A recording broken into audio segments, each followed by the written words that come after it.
Secara etimologi, adab dalam bahasa Arab memiliki arti sopan santun. Dalam hal ini, adab memiliki banyak arti. Adab bisa berarti sopan, disiplin, moral, etika, tata krama, dan juga sastra disiplin ilmu. Sedangkan menurut istilah, adab ialah suatu ibarat pengetahuan yang menjauhkan kita dari sesuatu yang salah.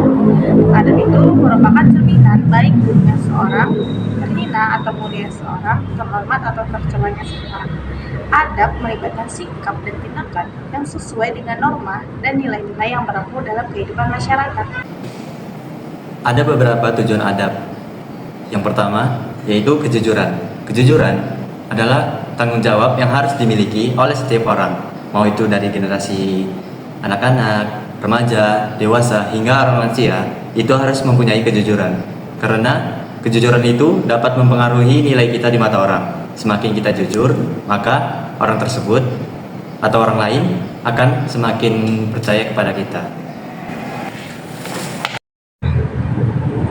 Rasa hormat. Sebagai mahasiswa, hendaknya kita memiliki sifat yang baik dan rasa hormat yang tinggi, baik itu kepada dosen, kenalan, atau orang-orang yang berada di sekitar kita. Bertindak penuh hormat itu dapat disalurkan melalui berbicara yang lembut dan baik kepada orang lain, dan bertindak penuh hormat dapat dilakukan baik di dalam kelas maupun di luar kelas dan menyapa dosen.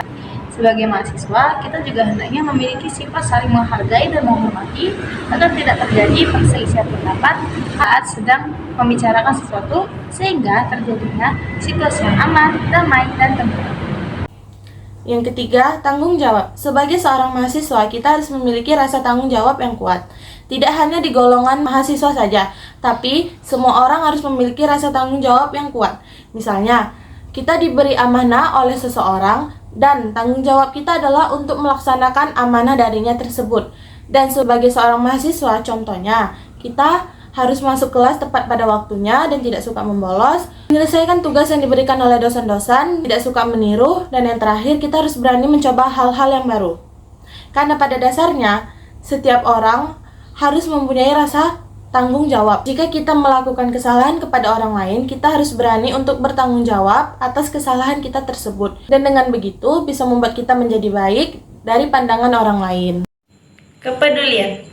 Mengembangkan sikap peka dan peduli terhadap lingkungan sekitar itu juga sangat penting dan harus diterapkan dari awal. Misalnya, perkuliahan akan dimulai sebentar lagi dan papan tulis masih kotor.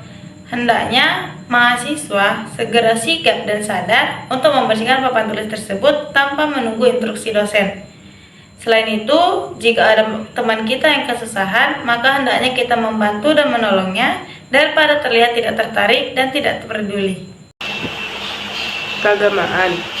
Sikap religius kepada diri siswa juga sangat diperlukan agar mereka tidak hanya terfokus kepada pendidikan saja, namun juga mengingat kepada Sang Pencipta, yaitu Tuhan Yang Maha Esa, yang telah memberikan segalanya kepada mereka. Maka dilatar belakangi oleh agama itu sangat bagus atau sangat penting, karena dapat mendorong mereka untuk berbuat kebaikan dan mengetahui atau memahami yang mana yang baik dan mana yang buruk. Jadi, kesimpulannya adalah adab itu adalah etika yang harus kita miliki. Mulai dari usia muda hingga tua sekalipun, kita harus menerapkan konsep adab. Karena semakin baik diri kita, semakin baik pula orang memandang kita.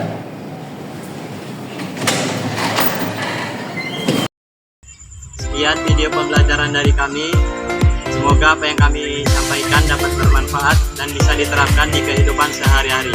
Wabillahi taufiq wal hidayah. Wassalamualaikum warahmatullahi wabarakatuh. 100 grams.